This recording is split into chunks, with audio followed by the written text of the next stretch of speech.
तो बच्चों बिल्कुल मज़े में। तो मैं तुम्हारा physics faculty at next Bram.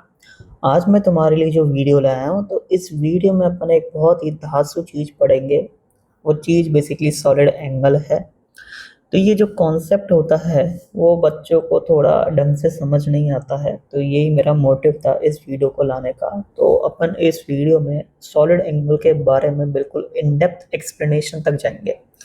मतलब जो जो जेई एडवांस में रिक्वायर्ड है, और जो जो मतलब ओलंपियाड में, मतलब ये तो मैं नहीं बोलूँगा कि सारा ओलंपियाड लेवल का मैं तुम्हें सॉलिड एंगल पढ़ा दूंगा, लेकिन मैं टच तो कर दूंगा मतलब ओलंपियाड लेवल तक का भी। तो आज अपन सॉलिड एंगल के बारे में सब चीज़ें बिल्कुल एकदम शानदार तरीके से पढ़ लेंगे। तो चलो चालू करते हैं।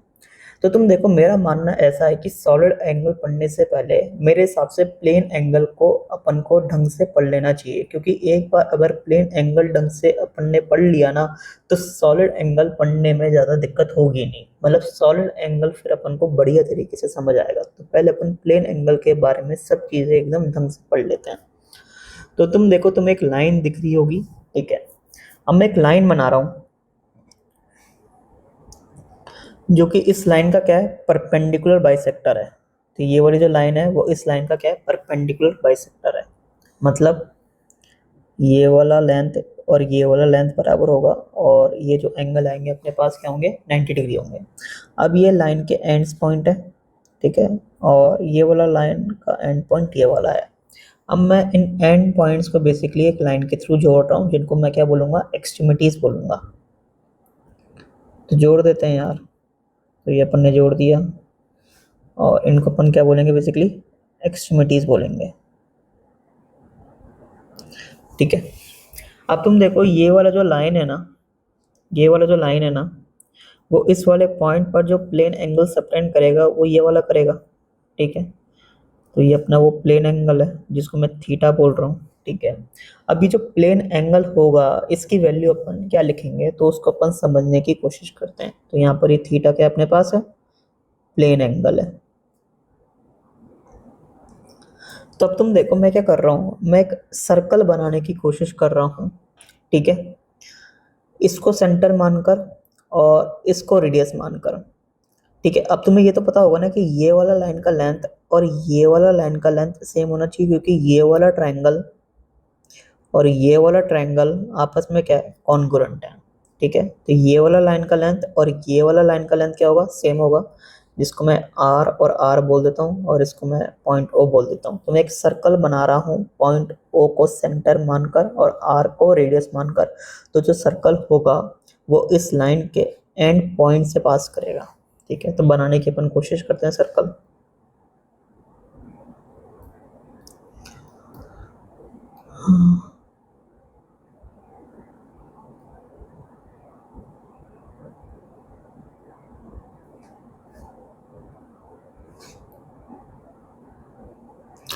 तो ये अपना वो सर्कल बन गया है, ठीक है।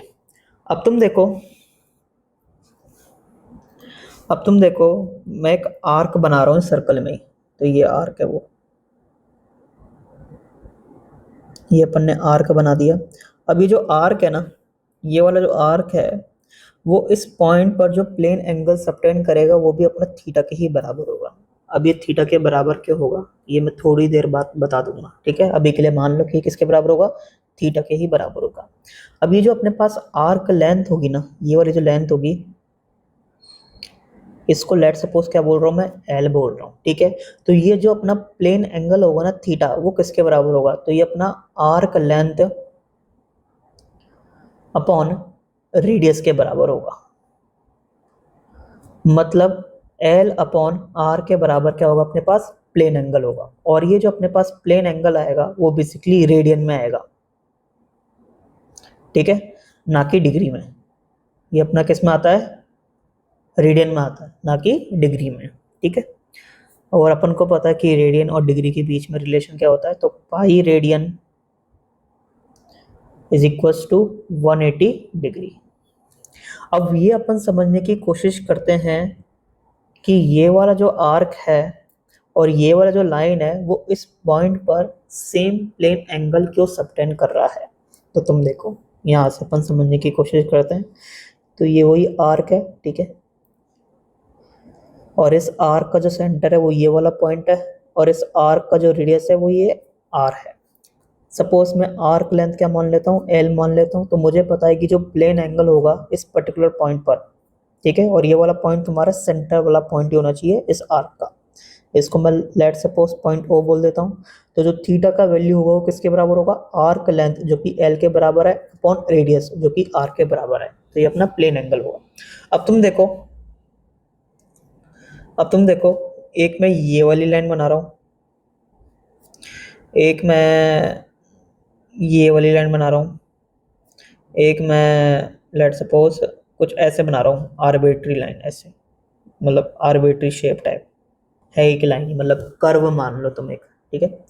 और ये सब चीज़ें प्लेनर है, तुम ऐसा समझो ये सब चीज़ें क्या है, प्लेनर है। और इसको मैं बोल देता हूँ लाइन 1, इसको मैं बोल देता हूँ लाइन 2, इस आर्क को भी मैं लाइन ही बोल रहा हूँ, ठीक है, इस आर्क को भी क्या बोल रहा हूँ मैं, लाइन ही बोल रहा हूँ। तो इसको मैं लाइन 3 बोल देता हूँ, और इसको मैं लाइन 4 बोल देता हूँ, ठीक है। अब तुम देखो, तुम कोई सी भी एक लाइन बनाओ, तुम कोई सी भी लाइन बनाओ, चाहे तुम कोई सी भी लाइन बनाओ। अब ये जो लाइन होगी ना, ये जो मैंने रेड वाला जो एरो बनाया है, ये अपने लाइन 1 को भी काटेगी, लाइन 2 को भी काटेगी, लाइन 3 को भी काटेगी, और लाइन 4 को भी काटेगी। तुम देख लो कोई सी भी लाइन बना तुम। अब ये वाली जो लाइन होगी अपनी, लाइन 1 को भी काटेगी, लाइन 2 को भी काटेगी, लाइन 3 को भी काटेगी, लाइन 4 को भी काटेगी। अब तुम देखो ये वाली लाइन बनाओ तुम। अब ये वाली जो लाइन है ना, वो ना तो लाइन 1 को काट रही है, ना तो लाइन 2 को काट रही है, ना ही लाइन 3 को काट रही है, और ना ही लाइन 4 को काट रही है।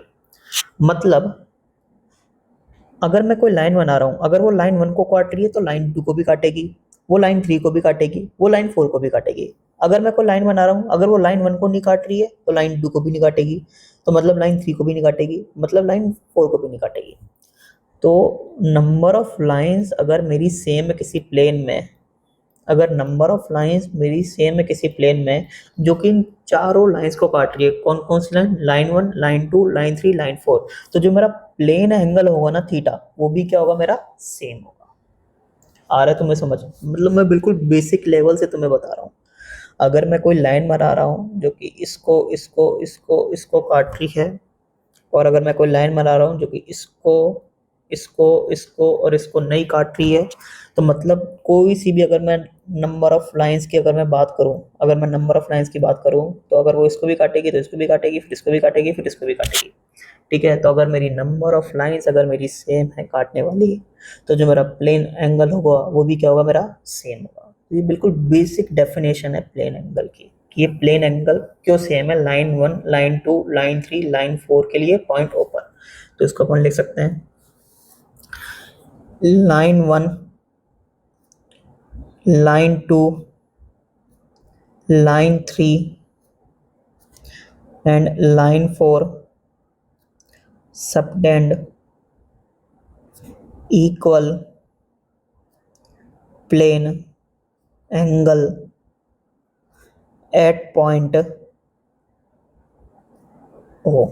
आ रहा है तुम्हें समझ। तो लाइन 1, लाइन 2, लाइन 3, लाइन 4 अपने इक्वल प्लेन एंगल सबटेंड करेगी पॉइंट ओ पर, ठीक है भाई। अब तुम देखो, ये अपने पास एक आर्क है, और इस आर्क का जो सेंटर है वो ये है, और इस आर्क का जो रेडियस है वो r1 के बराबर है। ये अपने पास दूसरा आर्क है, ठीक है। इस आर्क का जो सेंटर है वो ये है, और इस आर्क का जो रेडियस है वो बेसिकली r2 के बराबर है। तो तुम देखो, जो तुम प्लेन एंगल लिखोगे, जो तुम प्लेन एंगल लिखोगे थीटा, तो तुम उसको कहते हो L1 अपॉन R1 भी ले सकते हो, या फिर तुम उसको L2 अपॉन R2 भी ले सकते हो। मतलब मैं ये बोलना चाह रहा हूँ कि ये वाला आर्क और ये वाला आर्क इस पॉइंट पर जो प्लेन एंगल सबटेंड करेगा ना, वो सेम करेगा। लॉजिक दोबारा वही, कोई सी भी एक लाइन बनाओ, अगर वो तुम्हारे इस वाले आर्क को काट रही है, तो मतलब इस वाले आर्क को भी वो काटेगी। तो नंबर ऑफ लाइंस अगर मेरी ऐसी सेम है किसी प्लेन में, तो जो मेरा प्लेन एंगल होगा भी क्या होगा, सेम होगा, ठीक है। अब तुम देखो, ये जो मैं पॉइंट्स ले रहा हूँ ना, तुम देखो यहाँ पर भी जो मैंने पॉइंट लिया है वो इस आर्क का सेंटर लिया है, यहाँ पर भी जो मैंने ये पॉइंट लिया है वो मैंने इस आर्क का सेंटर लिया है, ठीक है, यहाँ पर भी जो मैंने पॉइंट लिया वो इस आर्क का सेंटर या फिर इस आर्क का सेंटर लिया है। अगर लेट सपोज ये जो मेरा पॉइंट है ना वो इस आर्क का सेंटर नहीं है, ये वाला जो पॉइंट है मेरा वो इस आर्क का सेंटर नहीं है, तो ये वाला जो आर्क है ना वो इस पॉइंट पर कितना प्लेन एंगल सबटेंड करेगा ये मेरे को निकालना है। तो तुम देखो ये जो मैं आर्क ले रहा हूँ ना, arc is very small in length. ठीक है, आर्क मेरा क्या है, बहुत ही छोटा है लेंथ में, मतलब मैं इसको ऑलमोस्ट लाइन ट्रीट कर सकता हूँ। ठीक है, मतलब मैं इसको ऑलमोस्ट लाइन ट्रीट कर सकता हूँ। तो मैं मान लेता हूँ कि जो आर्क लेंथ कितना है, dl के बराबर है, जो अपना आर्क रेडियस है वो r के बराबर है, और ये जो आर्क लेंथ है वो अपने सेंटर वाले पॉइंट पर जो एंगल सबटेंड करेगा वो छोटा सा करेगा, क्योंकि आर्क लेंथ बहुत ही छोटा सा है, जिसको मैं डी थीटा लिख देता हूँ। तो मुझे पता है कि जो डी थीटा होगा वो किसके बराबर होगा, आर्क लेंथ अपॉन रेडियस के बराबर, मतलब dl अपॉन r के बराबर। ठीक है भाई, अब तुम देखो इसी को बेसिकली मैंने क्या कर दिया है, मैग्नीफाई कर दिया है वो बहुत ही छोटा सा, बस मैग्नीफाई कर दिया है ताकि समझ बिल्कुल बढ़िया तरीके से आए। तो ये अपना dl के बराबर है, ये अपना r के बराबर है, ये भी अपना r के बराबर है, और ये अपना d थीटा के बराबर है। मुझे पता है कि d थीटा किसके बराबर होगा, dl अपॉन r के बराबर होगा। अब तुम देखो मैं क्या कर रहा हूँ, अब मुझे तो इस पॉइंट पर निकालना है कि इस पॉइंट पर ये वाला जो आर्क है, ये वाला जो आर्क है वो इस पॉइंट पर कितना प्लेन एंगल सबटेंड कर रहा है। तो इस पॉइंट को लेट्स सपोज क्या बोल देता हूँ मैं, पॉइंट P बोल देता हूँ। ठीक है भाई, तो अब तुम देखो मैं एक आर्क कंस्ट्रक्ट कर रहा हूँ इस पॉइंट को सेंटर मानकर और इसको रेडियस मानकर। किसको रेडियस मानकर, इस वाली लाइन को रेडियस मानकर, इस वाली लाइन को रेडियस मानकर और इस वाले पॉइंट को सेंटर मानकर मैं कैसे आर्क कंस्ट्रक्ट कर रहा हूँ। ठीक है, तो कर लेते हैं अपन एक आर्क को कंस्ट्रक्ट। तो ये कर लिया मैंने वो आर्क को कंस्ट्रक्ट, देखो। ठीक है, तो इसको मैं बोल रहा हूँ आर डैश। तो मुझे पता है कि ये वाली लाइन की लेंथ कितनी होगी, आर डैश ही होगी। ये वाला एंगल लेट सपोज क्या बोल रहा हूँ मैं, डी थीटा डैश। क्या बोल रहा हूँ मैं, डी थीटा डैश। अब तुम देखो, अब मैं एक लाइन बना रहा हूँ, ये जो लाइन है वो तुम्हारे जो अपना ओरिजिनल आर्क है ना उसके सेंटर से पास कर रही है। ठीक है, तो अगर ये ओरिजिनल आर्क के सेंटर से पास कर रही है तो ऑफकोर्स ये बात है कि ये आर्क कैसी होगी, परपेंडिकुलर होगी। ठीक है, क्योंकि ये नॉर्मल वाली लाइन है तो ऑफकोर्स ये बात है कि अपनी ये ओरिजिनल आर्क क्या होगी, परपेंडिकुलर होगी। ठीक है, सिमिलर वे में मैं एक लाइन बना रहा हूँ जो कि पॉइंट P से पास कर रहा है, और ये जो मैंने नया आर्क बनाया था ना वो उसके परपेंडिकुलर है। मतलब ये वाली जो अपने पास लाइन है ना, जो अपन ने ये नया आर्क बनाया था ना वो उसके परपेंडिकुलर होगा, क्योंकि ये वो इस आर्क के सेंटर वाले पॉइंट से पास कर रही है। ठीक है भाई, अब तुम देखो ये वाली लाइन और ये वाली लाइन के बीच में जो एंगल है ना उसको तुम अल्फा बोल दो। क्या है वो, अल्फा है। तो इसको तुम क्या बोल दो, अल्फा है ये। ठीक है, अब ये जो रेड वाली लाइन है, ये जो रेड वाली लाइन है इसको मैं बोल रहा हूँ नॉर्मल लाइन, और ये जो अपने पास स्काई ब्लू वाली लाइन है इसको मैं बोल रहा हूँ ऑफ नॉर्मल लाइन। ठीक है भाई, ऑफ नॉर्मल लाइन क्यों बोला मैंने, क्योंकि ये अपने ओरिजिनल आर्क के ऑफ नॉर्मल है। ठीक है, ये अपने ओरिजिनल आर्क है, ये अपना ओरिजिनल आर्क है, तो ये वाली जो लाइन है अपने वो ओरिजिनल आर्क के क्या है, ऑफ नॉर्मल है, इसलिए मैंने ऑफ नॉर्मल लाइन बोल दिया। तो अल्फा क्या अपना angle between normal line and of normal line. तो इसको एक बार अपन लिख लेते हैं कि अल्फा क्या अपने पास angle between normal and of normal line. ठीक है भाई, जैसे कि मैंने बोला था कि जो मैं आर्क ले रहा हूँ ना वो बहुत ही छोटे लेंथ का ले रहा हूँ। तो तुम देखो जैसे मैं यहाँ पर समझा देता हूँ पहले कि ये वाले आर्क का लेंथ और ये वाली लाइन का लेंथ ऑलमोस्ट सेम होगा। भाई ये वाली आर्क का लेंथ और ये वाली लाइन का लेंथ ऑलमोस्ट सेम होगा। ठीक है,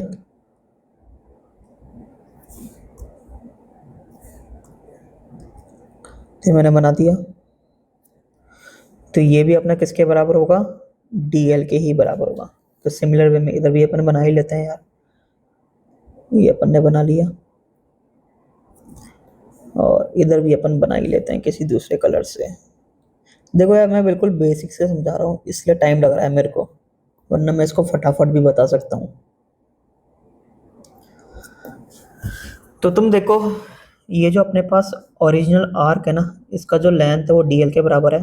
तो ये जो अपने पास येलो वाली लाइन होगी ना, इसकी भी लेंथ कितनी होगी, DL के ही बराबर होगी।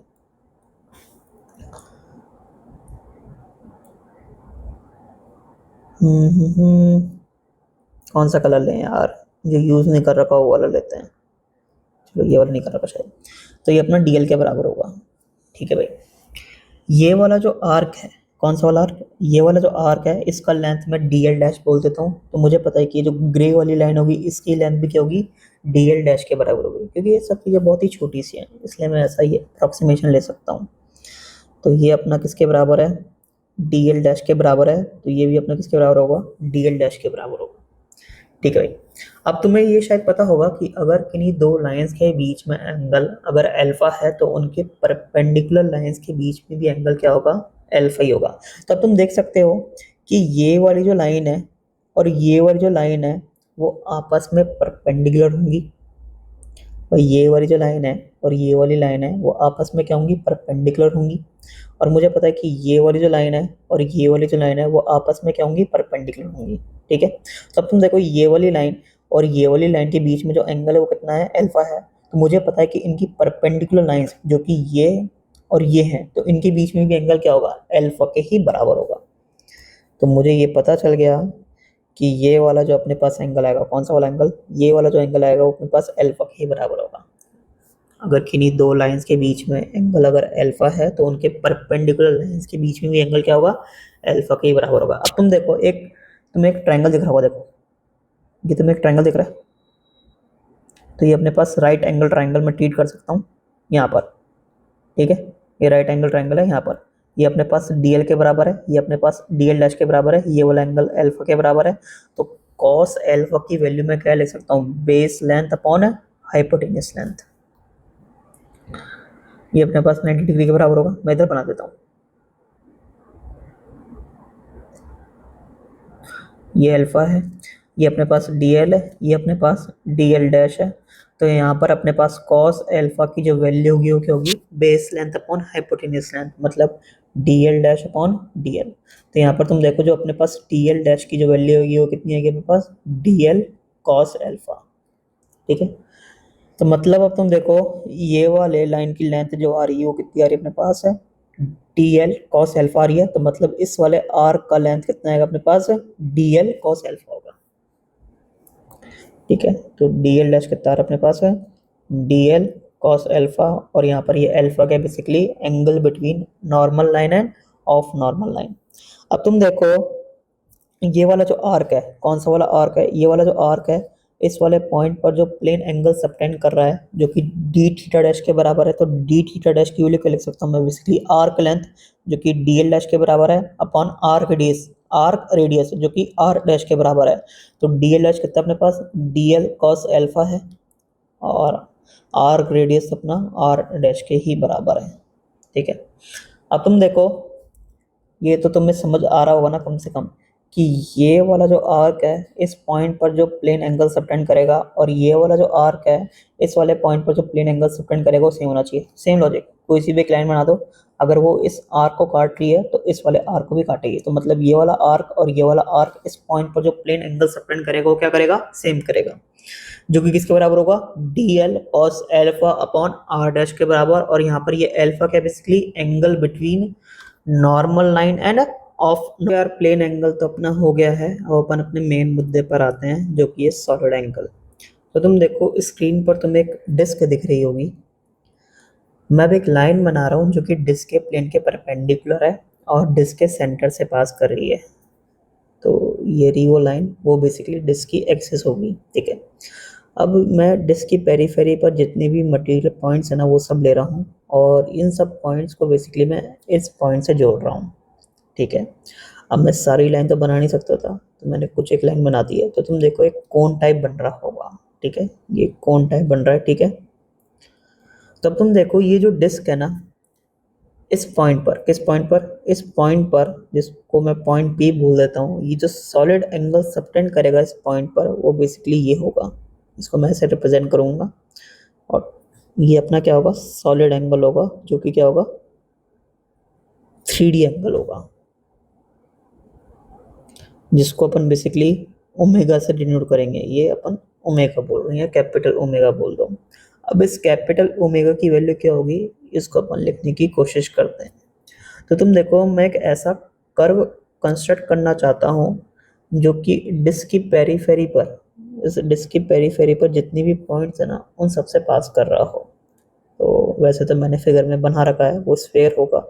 उस स्फेयर का सेंटर बेसिकली ये पॉइंट पी होगा, और उस स्फेयर का रेडियस ये अपना पर्पल वाला लाइन का लेंथ होगा। तो ये जितनी भी पर्पल वाली लाइन का लेंथ है ना, वो सब सेम रहेगा। तो उनको क्या बोल देता हूँ मैं, आर बोल देता हूँ। ये भी अपना आर होगा, ये भी अपना आर होगा, ये भी अपना आर होगा, ये भी अपना आर होगा, ठीक है। ब्लैक वाली लाइन का लेंथ आर नहीं होगा, ठीक है। अब तुम देखो, एक तुम्हें बेसिकली ये स्फेरिकल कैप मिल रहा होगा, देखो ये वाला स्फेरिकल कैप, ये तुम्हें एक स्फेरिकल कैप मिल रहा है। इस स्फेरिकल कैप का जो एरिया है, वो लेट सपोज तुम ए बोल दो, कितना है, ए बोल दो।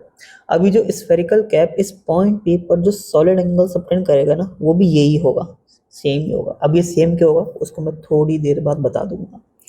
अभी जो सॉलिड एंगल की जो अपने को वैल्यू मिलेगी ना, वो क्या मिलेगी बेसिकली, ये जो एरिया ऑफ स्फेरिकल कैप होगा, area of spherical cap upon radius का स्क्वायर, ठीक है।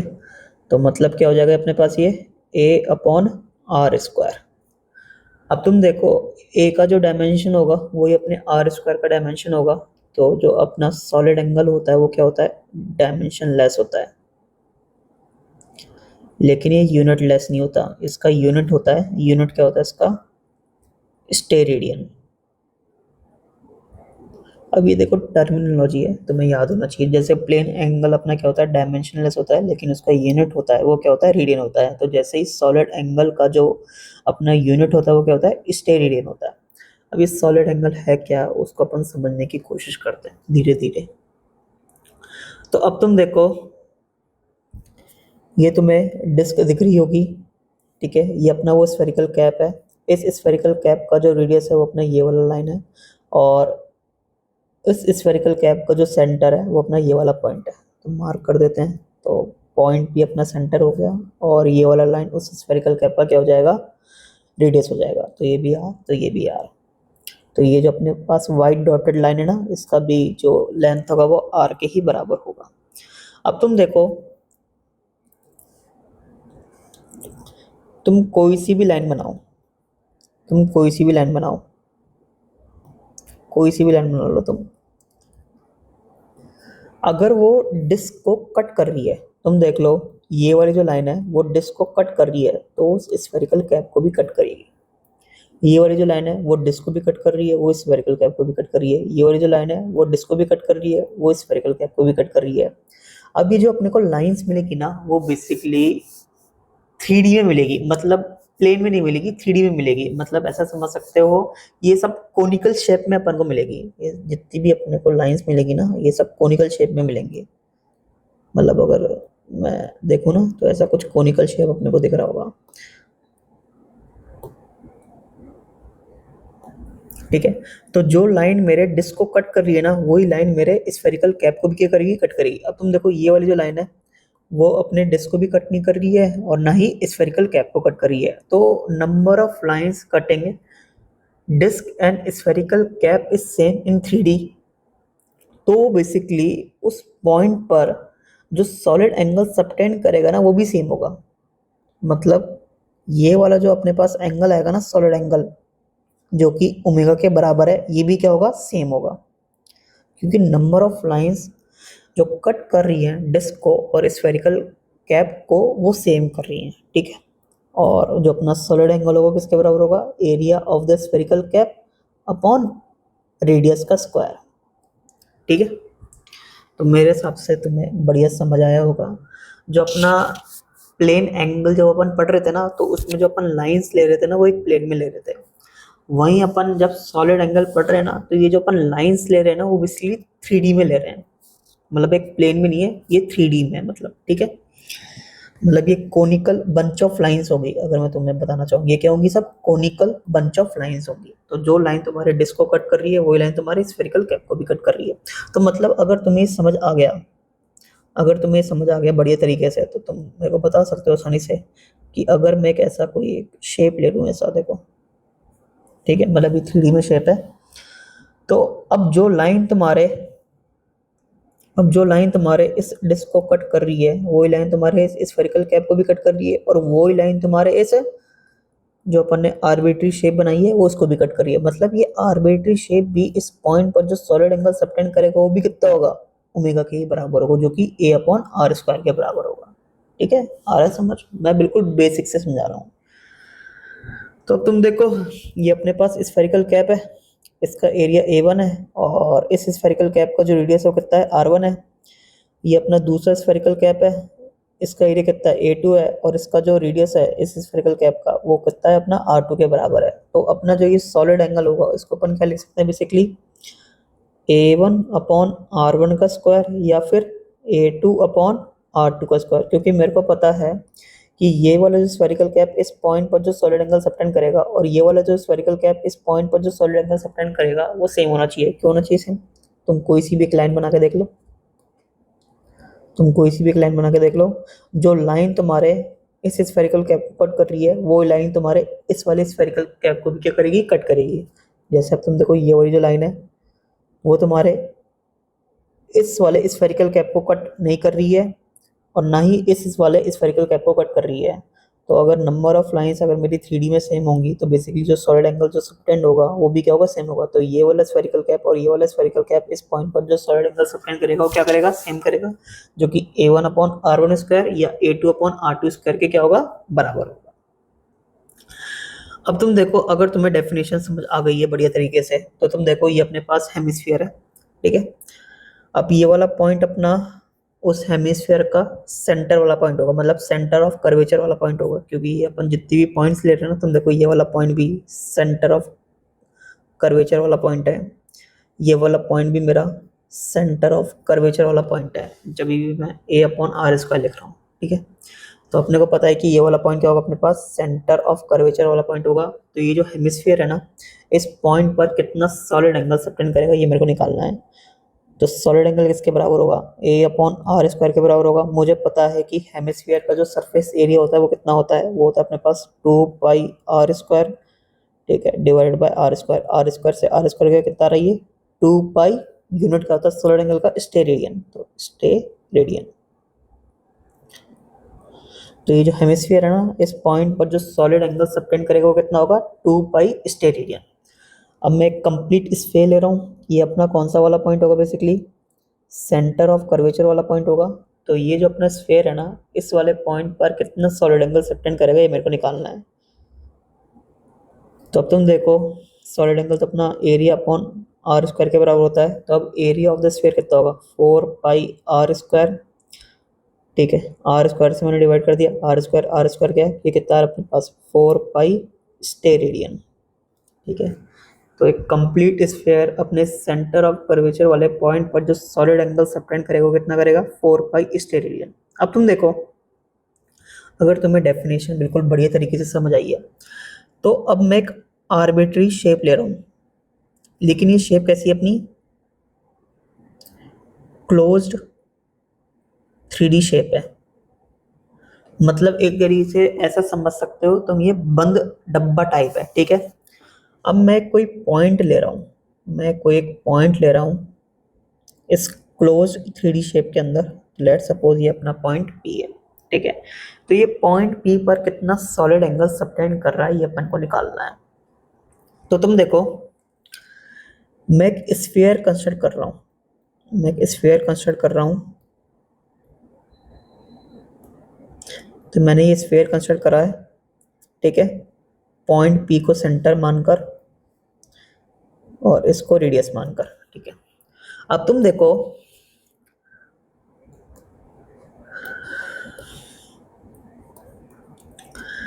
जो लाइन तुम्हारे स्फीयर को कट कर रहा है वही लाइन तुम्हारे इस आर्बिट्री क्लोज्ड 3D शेप को कट करेगा कि नहीं करेगा?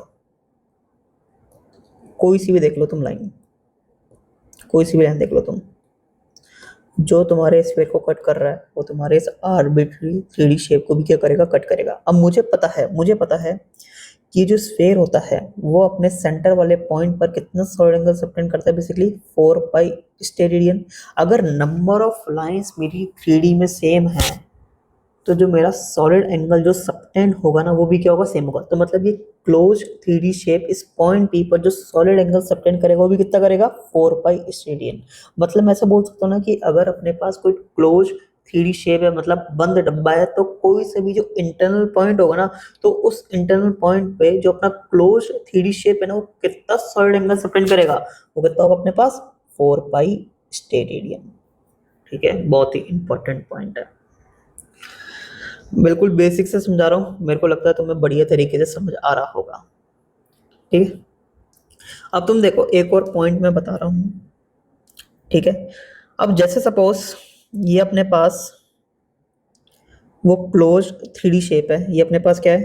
क्लोज्ड 3D शेप है। अब जो मैं पॉइंट ले रहा हूँ ना, अब जो मैं पॉइंट ले रहा हूँ वो बाहर वाला पॉइंट ले रहा हूँ। ठीक है, अब मुझे ये पता लगाना है कि ये जो क्लोज 3D शेप है ना वो इस पॉइंट पी पर कितना सॉलिड एंगल सबटेंड कर रहा है। तो अब तुम देखो ये बहुत ही इंपॉर्टेंट पॉइंट होगा। मैं पॉइंट पी से निकलने वाली कोई लाइन बना रहा हूँ, ये मैंने लाइन बना दी बहुत सारी। तब तुम देखो अब ये जो लाइन है ना, ये जो लाइन है ना वो इसको कट तो कर रही है। ठीक है, तो ये इनकमिंग कट होगा, ये आउटगोइंग कट होगा, ये अपना इनकमिंग कट, ये अपना आउटगोइंग कट, ये अपना इनकमिंग कट, ये अपना आउटगोइंग कट, ये अपना इनकमिंग कट, ये अपना आउटगोइंग कट। अगर इनकमिंग कट है तो आउटगोइंग कट भी होगा। अगर इनकमिंग कट नहीं है, जैसे तुम देखो इस वाली लाइन के लिए कोई भी इनकमिंग कट नहीं है तो आउटगोइंग कट भी नहीं है, तो नेट कट कितना होगा? 0 होगा भाई। इसके लिए तो कट तो 0 था ही, और इस वाली लाइन के लिए भी जो नेट कट है वो 0 होगा भाई। Incoming cut, outgoing cut, incoming cut, outgoing cut, incoming cut, outgoing cut. तो नेट कट कितना है? 0 है। मतलब ये अपने क्लोज 3D शेप को नेट काट ही नहीं रही है। अगर नेट काट ही नहीं रही है तो ये वाला जो क्लोज 3D शेप है ना वो इस पॉइंट पी पर जो सॉलिड एंगल सबटेंड करेगा। अब ये क्लोज 3D शेप होना चाहिए, 2D शेप नहीं, क्लोज 3D शेप, मतलब बंद डब्बा टाइप कुछ शेप। ठीक है, मतलब स्फेयर हो गया ऐसा कुछ। तो ये जो अपने पास क्लोज 3D शेप है ना वो इस पॉइंट पी पर जो सॉलिड एंगल सबटेंड करेगा ना वो बेसिकली होगा अपना 0। ठीक है, तो मैं तुम्हें बता देता हूँ मैंने क्या बताया कि अगर अपना कोई बंद डब्बा टाइप कोई शेप है, तो अगर मैं कोई से भी एक इंटरनल पॉइंट ले लूँ तो वो जो बंद डब्बा टाइप शेप है ना उस इंटरनल पॉइंट पर जो सॉलिड एंगल सबटेंड करे वो कितना होगा? 4 पाई स्टेरेडियन। अगर मेरा पॉइंट एक्सटर्नल हो जाता है तो वो जो बंद डब्बा टाइप जो शेप, आगे बढ़ते हैं। तो अब तुम देखो जिन जिन पॉइंट्स पर अपन सॉलिड एंगल निकाल रहे थे तो वो वाला पॉइंट बेसिकली मेरा स्फेरिकल कैप का सेंटर ऑफ कर्वेचर वाला पॉइंट था, और मैं आसानी से सॉलिड एंगल का फॉर्मूला लगा पा रहा था जो कि क्या था अपने पास? Area of the spherical cap upon radius का स्क्वायर। अगर वो पॉइंट मेरा सेंटर ऑफ कर्वेचर वाला पॉइंट नहीं हुआ तो जो मेरा स्फेरिकल कैप है उस पॉइंट पर कितना सॉलिड एंगल सबटेंड करेगा ये अपन निकालने की कोशिश करते हैं। तो तुम देखो यहाँ पर ये अपना स्फेरिकल कैप है।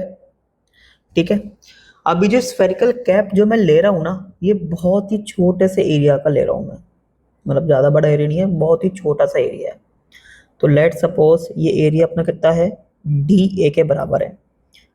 D A area is very small, ऐसा मैं बोल रहा हूँ।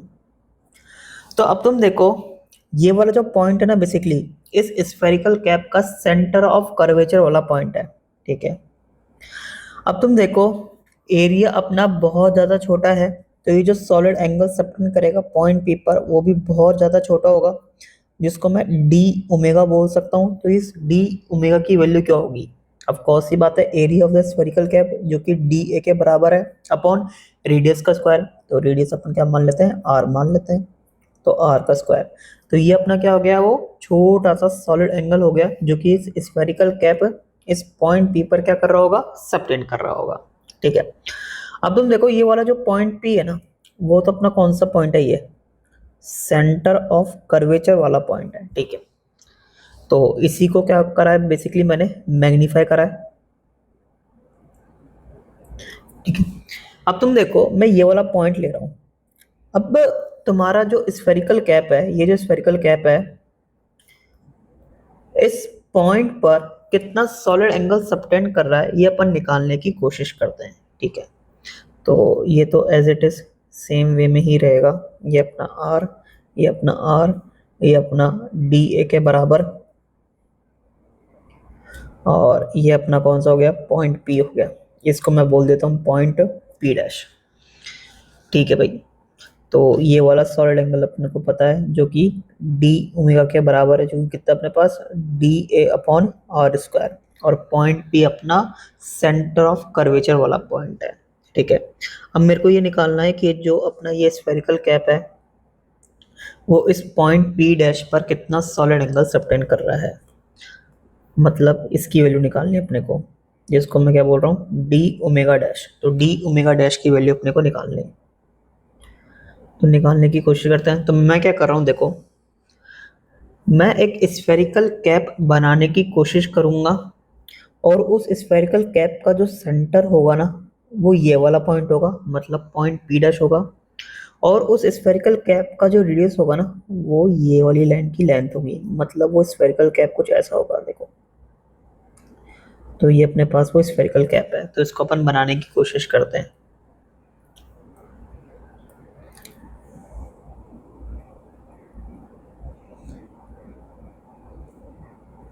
तो अपने पास वो ये स्फेरिकल कैप आ गया। तो इस स्फेरिकल कैप का जो ये पॉइंट पी डैश होगा ना, वो क्या होगा, सेंटर ऑफ कर्वेचर वाला पॉइंट होगा। और ये वाली लाइन की लेंथ मैं क्या मान लेता हूँ, आर डैश मान लेता हूँ। ठीक है, अब तुम देखो ये जो स्फेरिकल कैप है, ये जो स्फेरिकल कैप है, इस पॉइंट पी डैश पर कितना सॉलिड एंगल सबटेंड कर रहा है, तो अपना डी ओमेगा डैश के ही बराबर होगा। क्यों होगा भाई, डी ओमेगा डैश के बराबर। तुम कोई सी भी एक लाइन बना लो, तुम कोई सी भी एक लाइन बना लो, वो अगर इस स्फेरिकल कैप को काट रही है तो ऑटोमेटिकली वो इस स्फेरिकल कैप को भी काट रही है। अगर मैं ये वाली लाइन बना रहा हूँ, तो अगर वो इस स्फेरिकल कैप को नहीं काट रही है तो वो इस स्फेरिकल कैप को भी नहीं काट रही है। तो अगर मेरी नंबर ऑफ लाइंस अगर सेम है 3D में, तो जो मेरा सॉलिड एंगल होगा वो भी क्या होगा, सेम होगा। तो मतलब ये वाला स्फेरिकल कैप और ये वाला स्फेरिकल कैप इस पॉइंट पी डैश पर जो सॉलिड एंगल सबटेंड करेंगे वो क्या होगा, सेम होगा।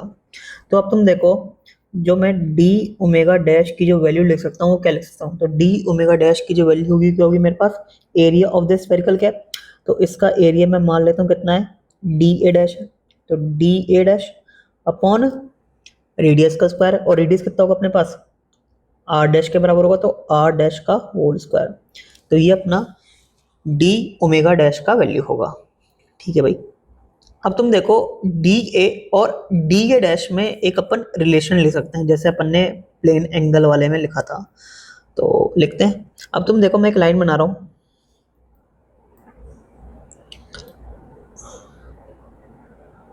मैं एक लाइन बना रहा हूं। अब ये जो लाइन है ना अपने, वो स्फेरिकल कैप के क्या है, परपेंडिकुलर है। अब ये जो लाइन अपने क्या है, स्फेरिकल कैप के क्या है, परपेंडिकुलर है। ठीक है भाई, स्फेरिकल कैप के परपेंडिकुलर क्यों होगी भाई, क्योंकि ये वाली जो लाइन है ना अपने, वो सेंटर ऑफ कर्वेचर से पास कर रही है। तो ये जो अपना ओरिजिनल स्फेरिकल कैप है ना, उसके क्या है, ये परपेंडिकुलर है। तो इसको क्या बोलूँगा मैं, नॉर्मल लाइन। ठीक है, मैं एक और लाइन बना रहा हूँ। अब ये वाली जो लाइन होगी ना, जो मैंने ये नया स्फेरिकल कैप बनाया ना, वो उसके परपेंडिकुलर होगी। ये जो मैं रेड वाली लाइन बना रहा हूँ ना, ये जो मैंने नया स्फेरिकल कैप बनाया ना, ये वाला, तो इसके क्या होगी, परपेंडिकुलर होगी, क्योंकि वो इस स्फेरिकल कैप के सेंटर ऑफ कर्वेचर से क्या कर रही है, पास कर रही है।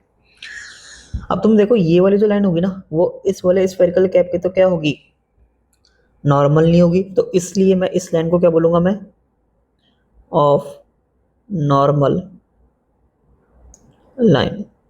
अब इस नॉर्मल वाली लाइन और इस ऑफ नॉर्मल वाली लाइन के बीच में जो एंगल होगा, इसको क्या बोल रहा हूँ मैं, अल्फा बोल रहा हूँ।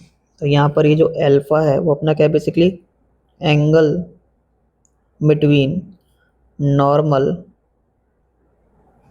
And of normal line.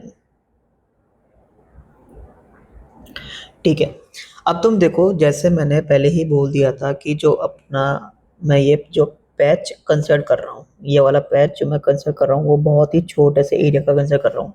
तो मतलब इस पैच का एरिया, मतलब इस स्फेरिकल कैप का एरिया और इस सर्कुलर बेस का एरिया, भाई एक तो इस स्फेरिकल कैप का एरिया और ये सर्कुलर बेस का एरिया ऑलमोस्ट सेम होगा। मतलब मैं बोल सकता हूँ कि ये वाला एरिया भी ऑलमोस्ट कितना अपना, ये वाला एरिया भी अपना ऑलमोस्ट कितना अपना डी ए के बराबर ही है। ठीक है, मतलब तुम देखो, ये वाला जो अपने पास एरिया आएगा ना वो अपना ऑलमोस्ट किसके बराबर होगा, डी ए के ही बराबर होगा। ठीक है, और ये वाला जो एरिया, कौन सा वाला एरिया, ये वाला जो अपने पास एरिया आएगा वो अपना ऑलमोस्ट डी ए डैश के बराबर होगा। ठीक है, अब तुम देखो यहाँ पर थोड़ा कॉम्प्लिकेटेड हो गया, तो अपन नए डायग्राम पर आते हैं। अब जो मैंने यहाँ पर बनाया ना, ये जो मैंने बनाया ना, तो ये बेसिकली ये सर्कुलर बेस ही बनाया है। ठीक है, ये जो अपन ने बनाया है ये सर्कुलर बेस ही बनाया है। तो तुम देखो इधर, ये अपने पास कितना है, डी ए के बराबर है। ये अपना कितना है, डी ओमेगा है। ये अपना आर है, ये भी अपना आर है। तो डी ओमेगा की वैल्यू कितनी है अपने पास, D A upon are square. ठीक है भाई, ये अपना डी है, ये अपना आर है, ये अपना आर है, ये अपना डी ओमेगा होगा और डी ओमेगा की वैल्यू क्या होगी अपने पास, D A upon are square. ठीक है, अब वही सिमिलर फैशन में जैसे ये अपना जो बन रहा था ना सर्कुलर बेस, तो उसको मैं बनाने की कोशिश करता हूँ।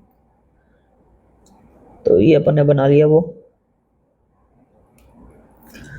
ठीक है, इसको मैं आर डैश बोल रहा हूँ, मतलब कौन सी वाली लाइन को आर डैश बोल रहा हूँ मैं, ये वाली लाइन का लेंथ कितना आर डैश है और इस वाली लाइन का लेंथ भी कितना है, आर डैश है। ये वाला जो अपने पास सॉलिड एंगल है वो कितना है, डी ओमेगा डैश है। ठीक है, ये वाला जो अपने पास एरिया आएगा वो कितना आएगा, डी डैश आएगा। ठीक है, मुझे पता है कि जो डी ओमेगा डैश होगा किसके बराबर होगा, डी के डैश अपॉन आर डैश का होल स्क्वायर। अब तुम देखो, जैसे उधर भी मैंने करा था, एक तो मैंने ये वाली लाइन बनाई, ये वाली जो लाइन होगा वो बेसिकली इस वाले पॉइंट से पास कर रहा है और ये जो अपने ये जो सर्कुलर बेस है ना वो इसके क्या होगा, परपेंडिकुलर होगा। तो एक तरीके से ऐसे मान सकते हो कि ये वाली जो लाइन है, कौन सी लाइन है, ये वाली जो लाइन है वो इस सर्कुलर बेस की क्या है, एक्सिस है। ठीक है, सिमिलर वे में मैं एक और लाइन बना रहा हूँ। तो ये वाली जो लाइन होगी अपने पास वो अपनी इस वाले सर्कुलर बेस के क्या होगी, परपेंडिकुलर होगी और इस सर्कुलर बेस के सेंटर से पास कर रही होगी। ठीक है, और अपने पास जो ये वाला एंगल आ रहा था, कौन सा वाला एंगल, ये वाला जो एंगल आ रहा था वो अल्फा था। ठीक है, तो ये तो अपने पास क्या होगी, नॉर्मल वाली लाइन, क्योंकि अपने ये ओरिजिनल सर्कुलर बेस के क्या है, परपेंडिकुलर है।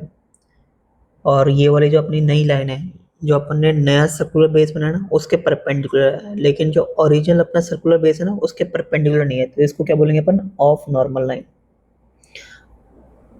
वो ही सब चीज़ें बना रहा हूँ जो मैंने ऊपर बनाया था। ठीक है, वो ही सब चीज़ें मैं बना रहा हूँ। अब तुम देखो यार इधर, अब इधर मैं एक और अजम्पशन ले सकता हूँ। अजम्पशन क्या होगा कि ये वाला जो पैच है ना मेरा वो बहुत ज़्यादा छोटा होगा। तो मतलब ये वाला लाइन का लेंथ, ये वाला लाइन का लेंथ और ये वाला लाइन का लेंथ ऑलमोस्ट मेरा सेम रहेगा। मतलब ये भी मेरा आर ई के बराबर होगा।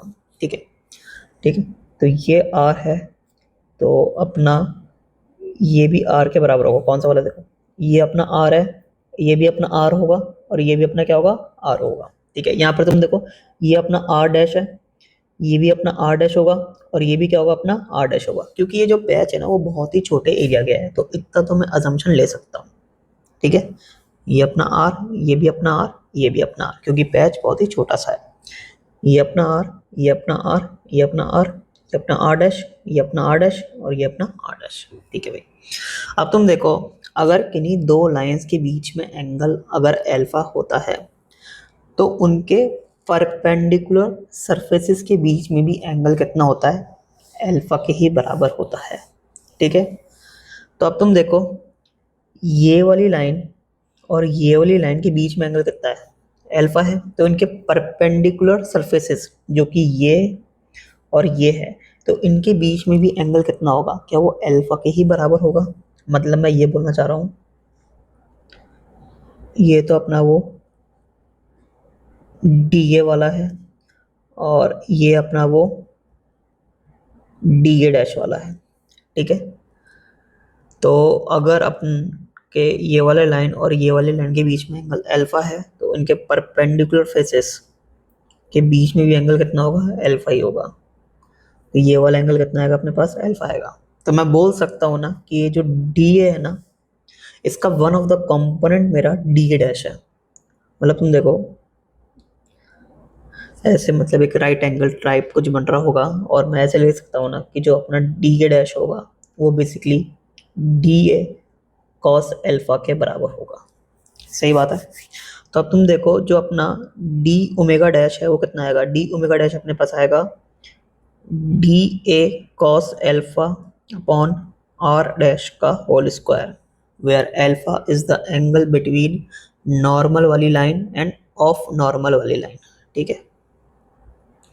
तो ये अपना सॉलिड एंगल होगा जो कि ये स्फेरिकल कैप, ये जो स्फेरिकल कैप इस पॉइंट पी डैश पर सबटेंड कर रहा होगा। अगर तुम्हारा जो पॉइंट है वो सेंटर ऑफ कर्वेचर वाला पॉइंट है तो बहुत ही आसानी से तुम निकाल सकते हो। ठीक है। अगर वो तुम्हारा पॉइंट सेंटर ऑफ कर्वेचर वाला पॉइंट नहीं है तो फिर तुम्हें ये याद रखना पड़ेगा। ठीक है। अब तुम देखो, इसको मैं बेसिकली वेक्टर फॉर्म में भी लिख सकता हूँ। अभी तो तुम्हें पता होगा ना कि ये वाला जो अपने पास सर्कुलर बेस है और ये वाला जो अपने पास सर्कुलर बेस है वो बेसिकली इस पॉइंट पर इक्वल सॉलिड एंगल सबटेंड करेंगे, क्योंकि अगर तुम कोई सी भी लाइन बना दो, अगर वो इस वाले सर्कुलर बेस को काट रही है तो वो इस वाले सर्कुलर बेस को भी क्या कर रही है, कट कर रही है। तो 3D में नंबर ऑफ लाइंस अगर मेरी सेम है तो सॉलिड एंगल भी क्या होगा, सेम होगा। अब तुम देखो, ये जो मैं पैच कंसिडर कर रहा हूँ ना, वो बहुत ही छोटे एरिया का कंसिडर कर रहा हूँ, तो इसलिए मैंने क्या लिखा है, डी ए लिखा है। अब ये जो मेरा आर कैप है ना, वो अपन के इस वाले सर्कुलर बेस के क्या है, परपेंडिकुलर यूनिट वेक्टर है। और ये जो मेरा एन कैप है ना, वो मेरे इस वाले सर्कुलर बेस के क्या है, परपेंडिकुलर है। ठीक है। मतलब एक यूनिट वेक्टर है, ये वाला यूनिट वेक्टर इस वाले फेस के परपेंडिकुलर, ये वाला यूनिट वेक्टर इस वाले फेस के परपेंडिकुलर। ठीक है भाई। तो अब तुम देखो, मुझे पता है कि अगर किन्हीं दो लाइंस के बीच में एंगल अगर अल्फा होता है तो उनके परपेंडिकुलर सरफेसेस के बीच में भी एंगल कितना होगा, अल्फा ही होगा। तो मतलब तुम देखो, ये वाली लाइन और ये वाली लाइन के बीच में एंगल कितना अल्फा है, तो उनके जो परपेंडिकुलर सरफेसेस हैं, मतलब ये वाले के बीच में भी एंगल कितना आएगा, अल्फा ही आएगा। तो ये अपना अल्फा के बराबर होगा। तो अगर ये एरिया मेरा डी ए के बराबर है, ये वाला एंगल मेरा अल्फा के बराबर है, तो मुझे पता है कि ये वाला जो एरिया है, कौन सा वाला एरिया, ये वाला जो एरिया है मेरा आना चाहिए डी ए कॉस अल्फा। सही बात है कि नहीं है। ठीक है। अब तुम देखो, ये जो अपना सर्कुलर बेस है, इस पॉइंट पर जो सॉलिड एंगल सबटेंड करेगा वो कितना करेगा, तो वो मैं डी ओमेगा लिखूंगा। तो डी ओमेगा की वैल्यू कितनी होगी अपने पास, डी ओमेगा की वैल्यू अपने पास आएगी d A cos alpha upon are square. और आर क्या होगा मेरा, ये वाला लाइन का लेंथ या फिर ये वाला लाइन का लेंथ या फिर ये वाला लाइन का लेंथ, क्योंकि तीनों ऑलमोस्ट सेम होंगे, क्योंकि ये जो अपने पास पैच होगा वो बहुत ही छोटे एरिया का होगा।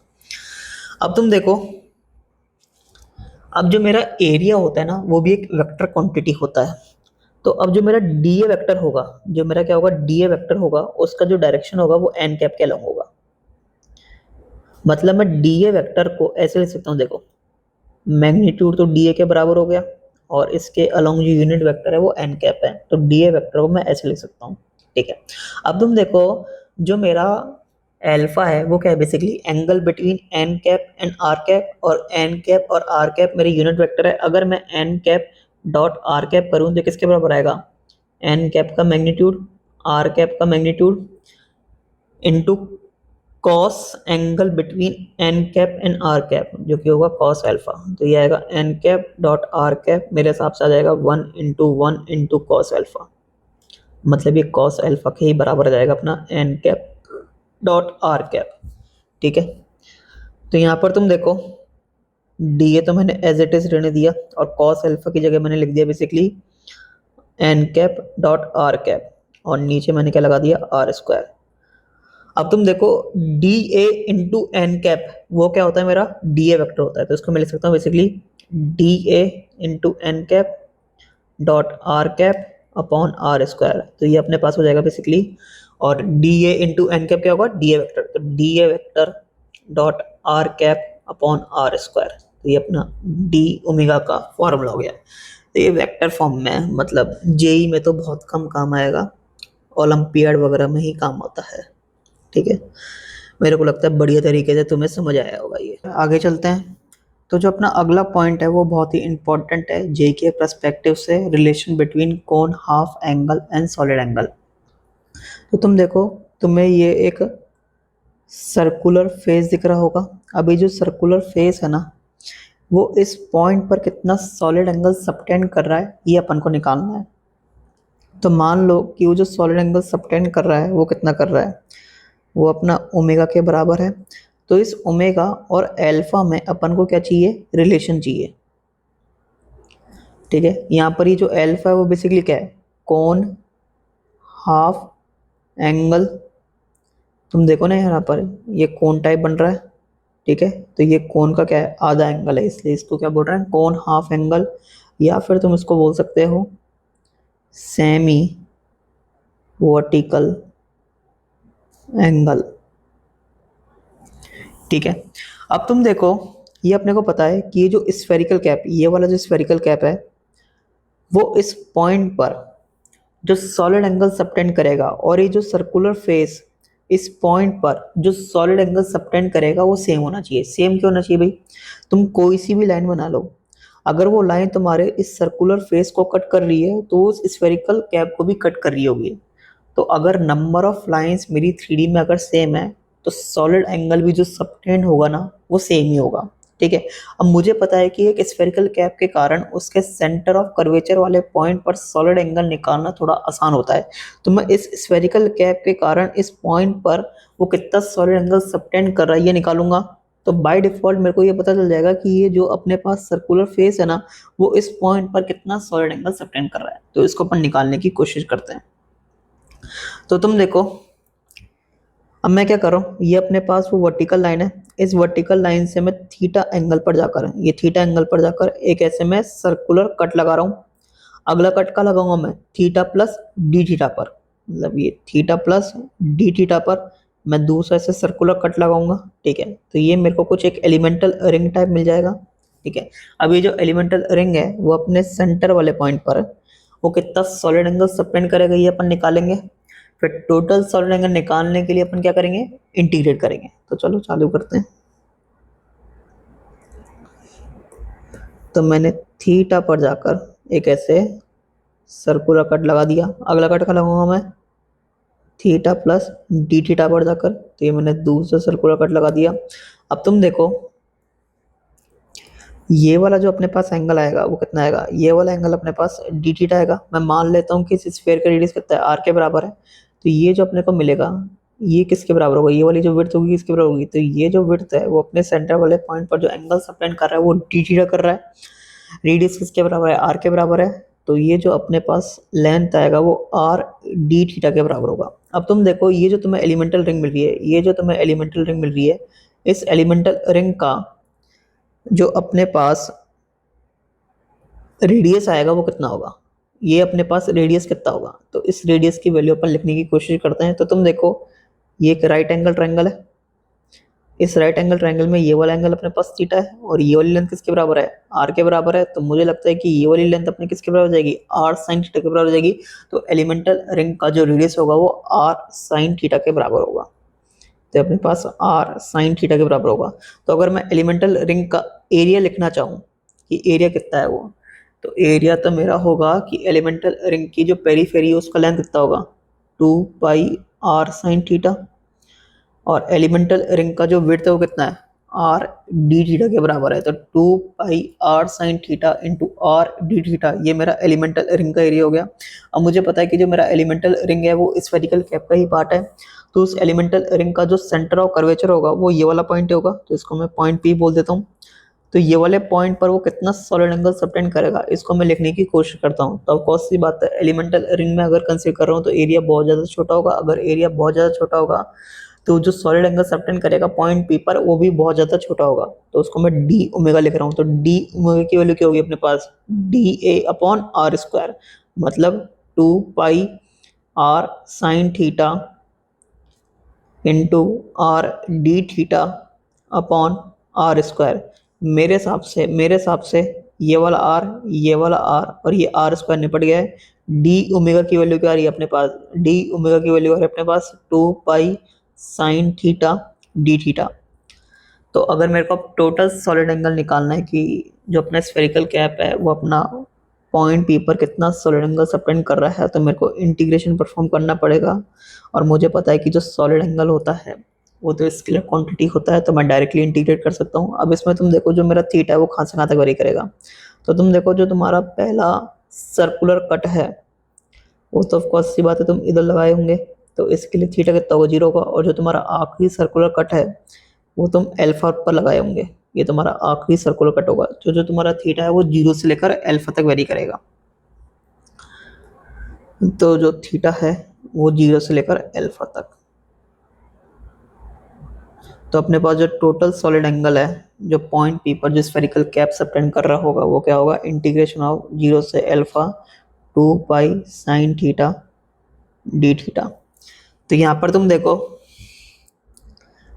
2 पाई अपना कांस्टेंट है, ठीक है। साइन थीटा डी थीटा का जो इंटीग्रेशन है वो क्या हो जाएगा, माइनस का cos theta, limits from 0 to alpha, ठीक है। तो इसको मैं ऐसे लिख सकता हूँ 2 पाई कॉस थीटा, लिमिट्स को इंटरचेंज कर देता हूँ, ये अल्फा हो जाएगा और ये 0 हो जाएगा। तो मेरे हिसाब से जो अपने पास ओमेगा का वैल्यू आएगा वो क्या आएगा, 2 पाई cos 0 माइनस कॉस अल्फा। तो अपने पास ओमेगा का वैल्यू कितना आएगा अपने पास, 2 पाई 1 माइनस कॉस अल्फा। बहुत ही इंपॉर्टेंट रिलेशन है, रिलेशन बिटवीन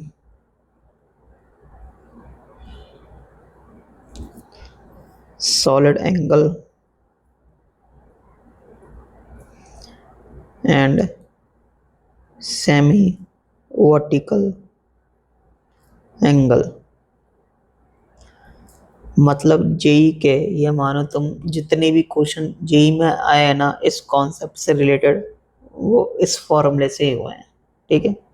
अब इसको करने का एक और तरीका है, वो थोड़ा एडवांस वर्जन है, लेकिन मैंने उसका थ्योरी तो मैं पढ़ा रखा है, इसलिए अपन उस तरीके से भी सॉल्व करेंगे। कि इस वाले तरीके में तो मैंने क्या करा कि मतलब जो स्फेरिकल कैप है वो कितना सॉलिड एंगल सबटेंड कर रहा है इस पॉइंट पर वो मैंने निकाला। तो बाय डिफ़ॉल्ट ये वाला जो सर्कुलर फेस है वो सेम सॉलिड एंगल सबटेंड करेगा इस पॉइंट पर। अब मैं स्फेरिकल कैप का यूज़ करना नहीं चाहता, अपन तो डायरेक्टली निकालना चाहते हैं, तो वैसे करते हैं। तो ये तो मुझे पता है कि जो अपना ओमेगा होगा किसके बराबर होगा, 2 पाई ब्रैकेट में 1 माइनस कॉस अल्फा। तो इसको अपन एक और तरीके से प्रूव करते हैं, दूसरा मेथड। और ये वाला तरीका बहुत ही रेयर होगा, तुम्हें कहीं मिलेगा। तो ये अपने पास वो सर्कुलर फेस है, ठीक है। अभी जो सर्कुलर फेस है वो इस पॉइंट पर कितना सॉलिड एंगल सबटेंड कर रहा है ये अपने को निकालना है। और ये अल्फा के अपने पास सेमी वर्टिकल एंगल है, ठीक है भाई। तब तुम देखो अब इस डिस्क के सेंटर से x डिस्टेंस दूर, या x डिस्टेंस ना बोल के मैं बोल देता हूँ कि ये वाली जो डिस्टेंस है वो कितनी है, y बोल दें, हाँ चलो y बोल देते हैं। y डिस्टेंस दूर इस पॉइंट पर ये जो डिस्क है वो कितना सॉलिड एंगल सबटेंड कर रहा है ये अपने को निकालना है। और अपना जो सेमी वर्टिकल एंगल है वो कितना है, अल्फा के बराबर है। तो y तो अपना फिक्स हो गया ना यार, y अपना कोई वेरिएबल नहीं है। अब मैं क्या कर रहा हूँ, मैं r डिस्टेंस दूर जाकर एक ऐसे सर्कुलर कट लगा रहा हूँ, ठीक है। और अगला सर्कुलर कट लगाऊंगा मैं r प्लस डी आर पर। तो ये मैंने दूसरा सर्कुलर कट लगाया, तो ये अपने को एक एलिमेंटल रिंग मिल जाएगी। इस एलिमेंटल रिंग का जो पेरीफेरी वाली लेंथ होगी वो कितनी होगी, 2πr के बराबर होगा, और इस एलिमेंटल रिंग की जो विड्थ होगी वो कितनी होगी, dr के बराबर होगी। ठीक है भाई, तो ये सब करते हैं अपन अब। तो ये अपना r के बराबर, ये अपना r प्लस dr के बराबर, तो ऑफ कोर्स ये बात है, ये कितना होगा अपने पास, dr के बराबर होगा कि नहीं होगा।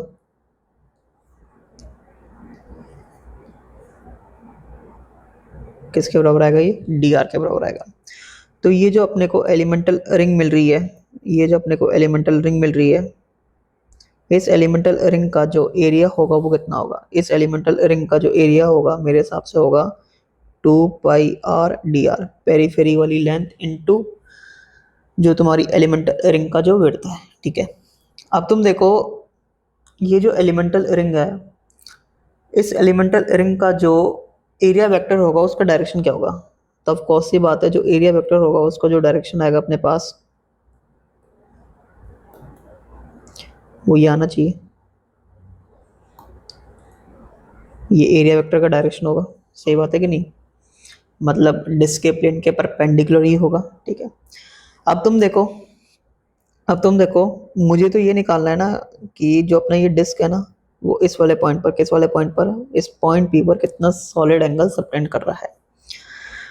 तो मैं ये निकाल लेता हूँ कि ये जो एलिमेंटल रिंग है वो इस पॉइंट पी पर कितना सॉलिड एंगल सबटेंड कर रहा है। अगर मेरे को एक बार ये पता चल गया तो टोटल सॉलिड एंगल निकालने के लिए तो मैं क्या कर लूँगा, इंटीग्रेट कर लूँगा।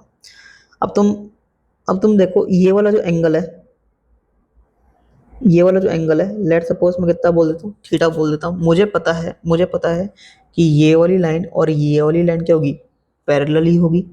ठीक है, तो ये वाला एंगल भी कितना होगा अपने पास, थीटा के ही बराबर होगा। तो अब तुम देखो ये वाली जो लाइन है अपने पास नॉर्मल वाली लाइन है, ये वाली लाइन अपने पास क्या है, ऑफ नॉर्मल वाली लाइन है। ठीक है, और मुझे पता है कि जो अपना स्मॉल आर होगा वो अपना वाई टेन थीटा के बराबर होगा। और जो ये वाली जो लाइन है, कौन सी वाली लाइन, ये वाली जो लाइन है, इस वाली लाइन की लेंथ में आर डैश बोल देता हूँ, तो आर डैश की वैल्यू मैं वाई सेक थीटा लिख सकता हूँ। तो तुम देखो ये जो अपने पास एलिमेंटल रिंग है, तो इस एलिमेंटल रिंग की जो एरिया वेक्टर वाली लाइन होगी और ये अपने पास ऑफ नॉर्मल लाइन है, तो ये अपने पास एरिया वेक्टर वाली लाइन है, मतलब नॉर्मल लाइन है, और ये अपने पास ऑफ नॉर्मल लाइन है। तो इन दोनों के बीच में एंगल अपना थीटा ही होगा। तुम चाहे ये ले लो तो ये भी अपने पास कितना आएगा, थीटा ही आएगा। तो मुझे पता है कि जो सॉलिड एंगल जो ये एलिमेंटल रिंग इस पॉइंट पी पर सबटेंड करी कितनी होगी, तो कौन सी बातें अपने पास आएगा, D A cos theta upon are dash का होल स्क्वायर, और डी ए क्या होगा अपने पास, ये 2πr dr। थीटा क्या था अपने पास, एंगल बिटवीन नॉर्मल वाली लाइन एंड ऑफ नॉर्मल वाली लाइन। मैं एक और बार दोबारा बोल देता हूँ, नॉर्मल वाली लाइन और ऑफ नॉर्मल लाइन, और ये क्या होगा अपने पास, आर डैश का होल स्क्वायर। ठीक है, करने की कोशिश करते हैं अपन अब। तो मुझे पता है कि जो अपना स्मॉल आर है वो अपना वाई टेन थीटा के बराबर है। वाई अपना फिक्स है, वेरी जो कर रहा है ना वो क्या वेरी कर रहा है, अपना थीटा वेरी कर रहा है। अगर थीटा वेरी कर रहा है तो स्मॉल आर वेरी कर रहा है और आर डैश वेरी कर रहा है। तो इसको मैं पार्शियली डिफ्रेंशिएट कर देता हूँ दोनों साइड। तो डी आर बराबर क्या होगा अपने पास, Y sec square theta D theta. ठीक है, मुझे पता है कि जो अपना आर डैश है वो किसके बराबर है, वाई सेक थीटा के बराबर है। तो डी आर डैश, अच्छा ये निकालने की तो जरूरत है नहीं अपने को, डी आर डैश क्यों निकाले वैसे ही अपन। तो अब तुम देखो जो अपना डी ओमेगा है वो किसके बराबर है, d A cos theta upon are dash का होल स्क्वायर। तो इसको अपन यूज करते हैं। तो d omega is equal to d A कितना अपने पास, 2πr इंटू डी आर। ठीक है, into cos theta upon are dash का होल स्क्वायर। ठीक है, वैल्यूज पुट करते हैं अपन। तो 2πr की जगह क्या आएगा, y tan theta, d r की जगह क्या आएगा, डी आर की जगह आ जाएगा अपने पास Y sec square theta D theta. तो Y sec square theta D theta, ये अपना कॉस थीटा हो गया। और आर डैश की जगह क्या आ जाएगा, आर डैश की जगह आ जाएगा अपने पास वाई सेक थीटा। तो वाई सेक थीटा का होल स्क्वायर। तो ये अपने पास डी ओमेगा है।